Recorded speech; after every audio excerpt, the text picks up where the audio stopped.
or 3 for short. They have been pursuing a system that would consolidate all of these smaller CSAs into more of a regional plant. And so it is, current estimates are somewhere around $90 million. Oh, yeah. Yeah, but they did get $2 million of earmarked funds that are being pulled in through an EPA grant to start doing all the studies that would be required for that. And so we participated in doing a feasibility study with their office. And so we're hopeful in the longer term, that's really consolidating systems would be the way to go, because you're also spreading the costs, the fixed infrastructure costs over a much larger base. We kind of use, the Santa Cruz County Sanitation District as an example of just how that distribution of funds really mitigates the impact on individuals. Are there any other questions? I have another question. Yeah. So, in my case, I live in common living here, so the increase for me would be $260 and 69 cents a year. And we had that increase last year. Then what happens next year? Is that it just continues to roll like this, and then we're going to, that's not going to be the end of it, I guess, is what I'm asking. Yeah, so here in our proposed 27-28 budget, it assumes a 3% consumer price index increase. So that is, just the cost that materials and labor and everything goes up every year. So you can anticipate that it would likely be around that 3% mark, and then there may be specific incidents, or things that arise that may need more. But what we're trying to do is also, like we've discussed, building capital reserves. So that's something that LAFCO has also brought up as something that we need to do. And it's also the buffer that allows us to not have have significant rate variability from year to year if we can pull on capital reserves that we've already set aside. So 3% is on top of what figure? So this year would be a 14.2% increase, and then what we have here for the proposed budget for the next fiscal year is a 3% increase. 3% on what? On tax bill? a 3% increase to your, so the, let's see, you're in condominiums, so next year it would be 2896.74, and then 3% of that the following year would be increased, so it would go up to 2983.64. What's historically been the increase every year? Do you remember? It's been CPI, Like 2, 3, right? 2 to 3. I guess I'm just going to express that I suspect most of us aren't really very comfortable with this, because we also have a failed water department here. And that has affected at least where we live, I'm sure that all this is. That where people are talking about that's going to cost us a huge amount of money too. So it's feeling like, would take to a kind of, those of us who are left after the fire are going to be taking on a much bigger burden than really anybody should have to be taking on. And I'm wondering why the county, we already know the county, that they're the stepchild, but that's been the case forever in Santa Cruz County. But isn't there, they have other resources that they could throw at this as well as what we're talking about, and using our taxes right away? Well, this is actually a sewer service charge. So separate, although it appears on your tax bill, it is separate, and it's purely for your sewer service. And so we're not legally allowed to, do more than, your rates need to reflect the cost of service. And so that's why this budget is limited to that and doesn't include anything that might be going on in the county.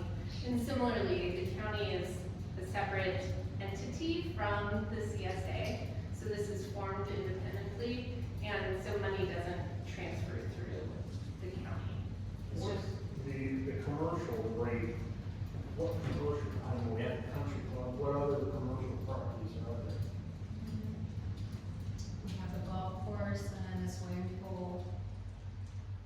Is it the tennis courts? Are all the swimming pools under a commercial rate? So, It's mainly the golf course, right? Yes. I can't think of another business up there. It's, and it's all home. I have a question. In these, numbers for the, 163 condos, 88 single family, does that include fallen leaf? so you're speaking of, that's now been incorporated separately as CSA 7 Zone 2. And so CSA 7 Zone 2 is the Fallen Leaf neighborhood, and it includes 33 parcels, 29 of which are buildable and, pay rates. It's And they painful have- for us, it's more painful for them. Yeah, because they have such a small, because they're affected by the fact that, they haven't seen the rebuilding that we'd all hoped for, so their rates are spread over a much smaller number of people.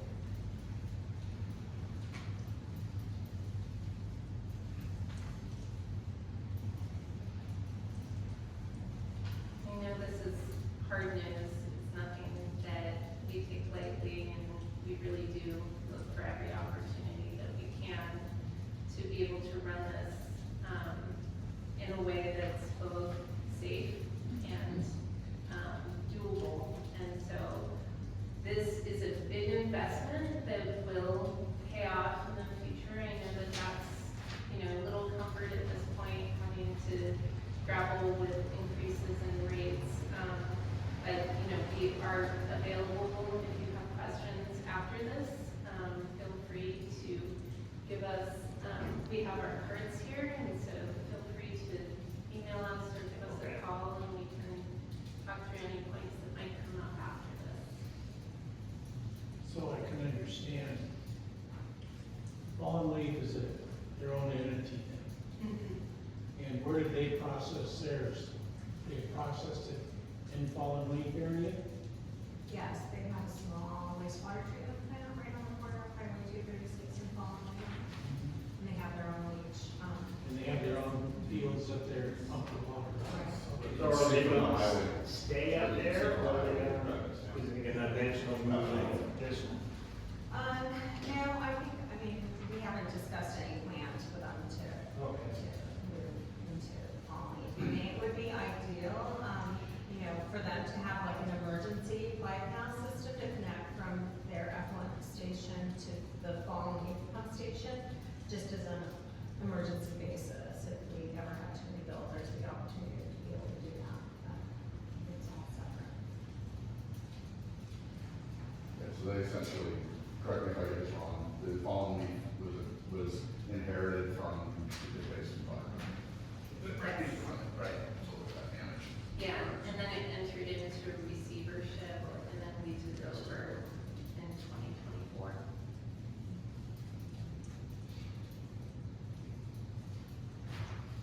So this is an ongoing forever increase, and then whatever the next increase is, this isn't something that once the project's finished goes away. So, consumer price index increases are pretty standard across the board, because it is just that inflationary each year. What we see both materials going up and labor going up by that amount. And so I would anticipate to see a CPI increase in the future. But we just have such a small number here, that ours is always going to be higher than, say, Center's. Yeah. Yeah, I was just going to say, I understand what you're saying about, the rates have gone up to pay for this project, and then it'd be nice if they went back down, but like we said, when we videoed all the sewer lines, we found, they're old asbestos pipes, so what happens is the sewer gases over time eats away at them, and so they lets more water in, potentially could let sewer out, roots come in. You know, we have more roots and, you know, the operations crews have to do a lot more work to maintain the lines, so we have those issues, and then we have the pump stations, and all the pump stations, you know, they're like deep pits, right? And there's just roots coming in the walls of that, so there's just a lot of needs. And we assess what we need to do each year and what we project for future years, and if we ever come to a point where, you know, we fix the problems, we have, you know, some good reserves to pay if we need insurance, deductibles or anything, then, you know, then the rates would go down. But it's just the nature of this aging system that, you know, that's a long way out, and that is a possibility.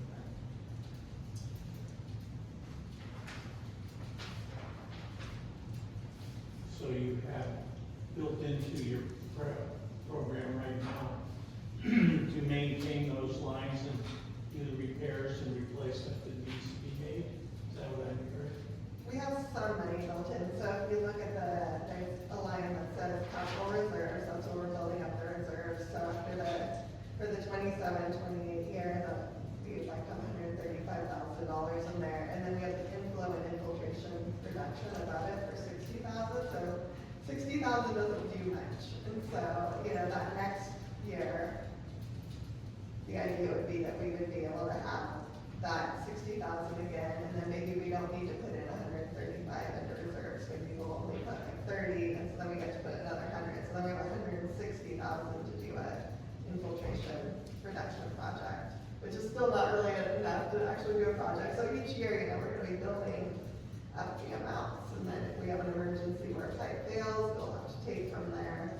You know, so I can't say that we won't be sitting here in another year saying, hey, if this failed, we need more money to fix this. It's just, you know, unknown, but like, we really feel, you know, we know the burden that we're all feeling in all of our communities when our rate increases. Like, live in Scotts Valley, so we're getting a 9% rate increase every year.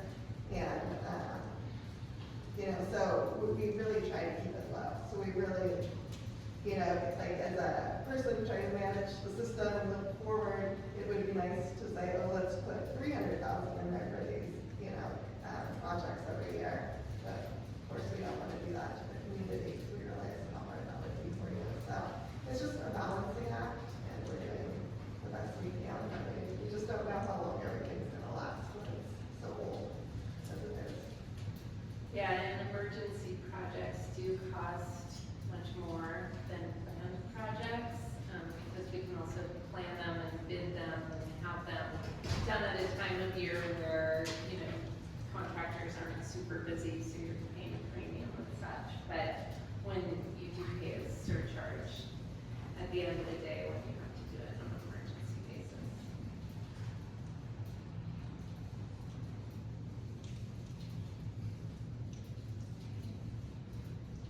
It's just an airplane just climbing up forever.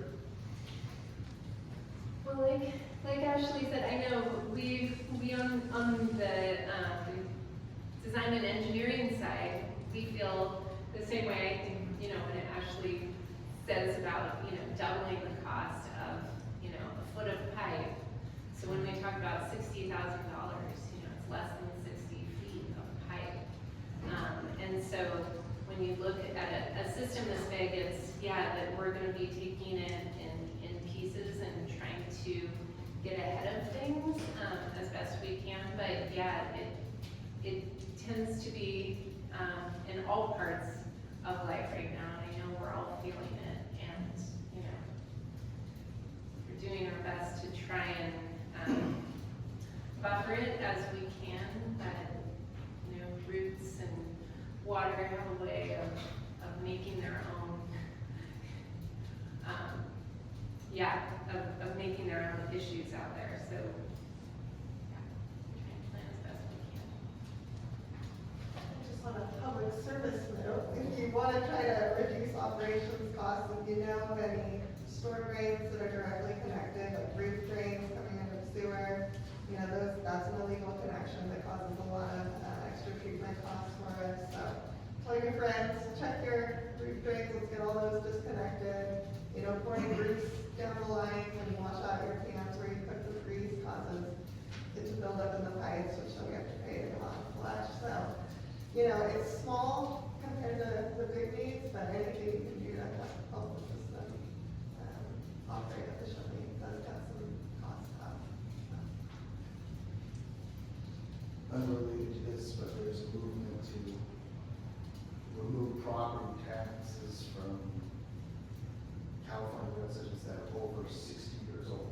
So all of us here, customers wise, are over 60 years old. So I would recommend you find out about that and get your name on the dotted line, because they're gonna try to put a proposition on the ballot that would.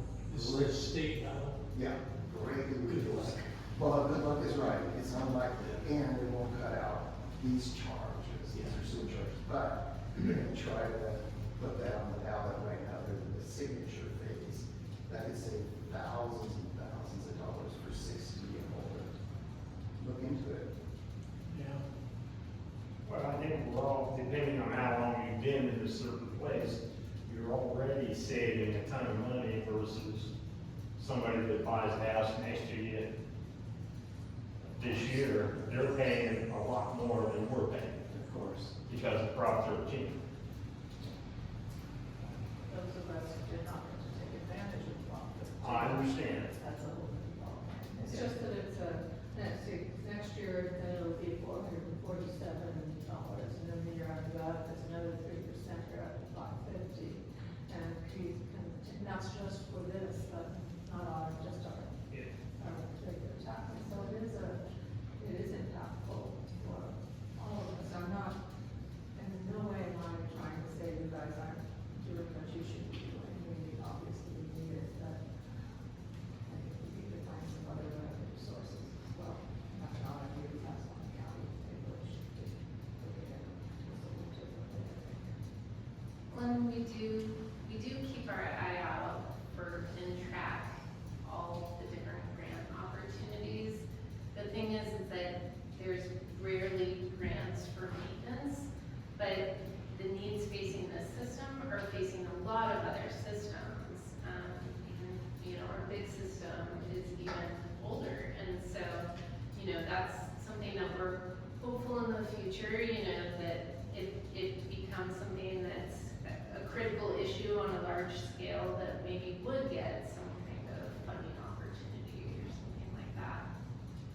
But it's just nothing that, you know, similar to the, you know, proposition that's being brought up tonight, it's something that really hasn't even started to materialize yet, but the need is being felt more acutely, just like you and so many other ratepayers. So hopefully it's something that in the future, if there are opportunities, we'll jump at them. I guess one other question I have is there any thought about down the road taking this charge off of our property tax and billing it monthly?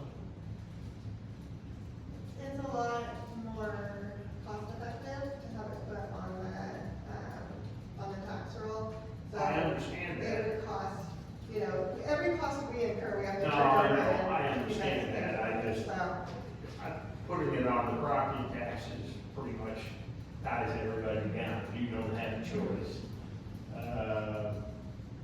And I just wondered why they did that to begin with. I mean, if they had started billing it monthly to begin with, you would have had all that built in. And now, if you had to start billing monthly, then you gotta set up the whole system, and that's gonna cost a lot of money too.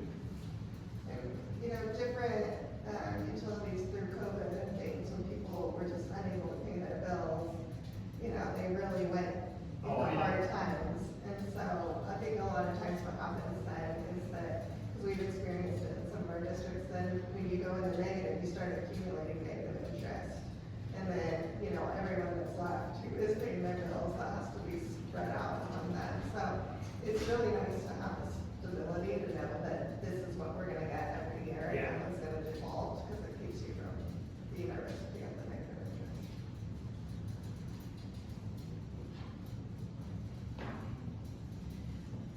Like I said, we have our business cards up here, if you'd like to take one and let us know. Do you have another question? Not a question, but a statement. West Hilton Drive is falling apart. As it falls apart, the roadways can deteriorate and the pipes underneath, the water line, everything, the sewer line. I've been trying to get your counterparts in paving to do something about it. They come out and they fill one or two little spots, and I understand that they're very hamstrung by how much money they have for their budget for filling potholes, but that stretch of road between about 220 and 250, 270, I can't remember what it is, it's straight away between, Everest, before Everest, it's up the hill.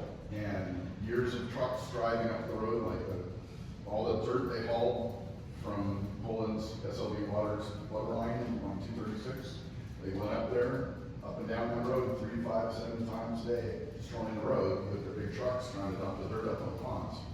And we're gonna end up paying for that. And I know what their answer is. Go create another CSA to pay for the road. A county maintained road. And again, I'm not angry with you guys, it's just frustrating because the county's supposed to maintain the roads and they don't because they don't have any money because it's all based on gas tax and $50 or $60 they take out of our property taxes for roads. And so they have a minuscule budget. Meanwhile, Bear Creek Road's falling apart and they gotta fix that and all the other roads in the county that they don't have money to fix.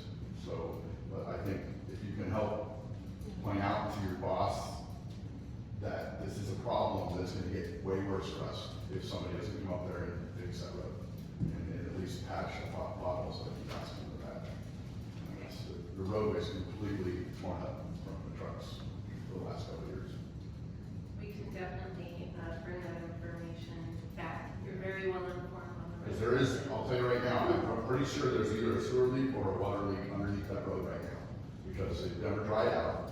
I went to Cypress and I told them, I said, I think you got a water leak on here somewhere. It might be one of the water pipes, because it's happened a lot. One of the big problems, big things we had, the worst had, was having to constantly fix all these pipelines that are way old, that are breaking because the roadway is failing or is breaking, right? But I have not been able to determine where the liquid is coming from. It doesn't seem to be sewer related, because it's there all the time, and it's more so than it used to be. I don't know what's causing it, but I try to get There's one place just by the sewer plant, just beyond the sewer plant, in the golf cart, and there's a big red thing that says water leak. I don't know whether. It's still there? Yeah, it's still there. And this is, if you take the golf cart down back to the sewers, the treatment plant is there, I'll go look. Yeah. I've been telling them wherever I see it. No, I walk, well, when it's not raining, I walk the back 9 because you don't have to worry about golf balls right now. And, Just frisbees. and there's that, I have no idea if there's a leak. But you're talking about by the treatment plant, right? Not on the other Yeah. side? Okay. I'll But go back I'm there. talking like, if you go past the sewer plant, there's a red thing Oh, right right, on the cart golf path. cart, On the cart path. and it says water leak, or it says leak. Okay. Now, I don't know what that means, it was put in there before, big basin of water ended up giving away having it taken over. I don't go all that way down there unless when I was golfing, obviously nobody's golfing, so I'll go down and look at it, because anywhere we have a water leak is a problem, obviously. Oh, And that- yeah. That needs to be pointed out to Cypress, so they can try to deal with that. It's, I walked that 16th, 17th, and 18th, and then through the condos, and every once in a while, you see something, and you go, okay. Yeah, and they're There's not something always going on. very receptive to Yeah. fixing things right away, they don't think they're problems. Okay, I'll go, when it stops raining, I'll go down there. Well, and then, you're right, after we had the fire, all the roads up to the sewer plant got torn up, because they're right in front of my house. And, it's all torn up, and then I noticed they fixed a leak down at the bottom, just before you turn up to go to, Lake Drive down there at the bottom. It used to be You the mean the pool. air and double bogey?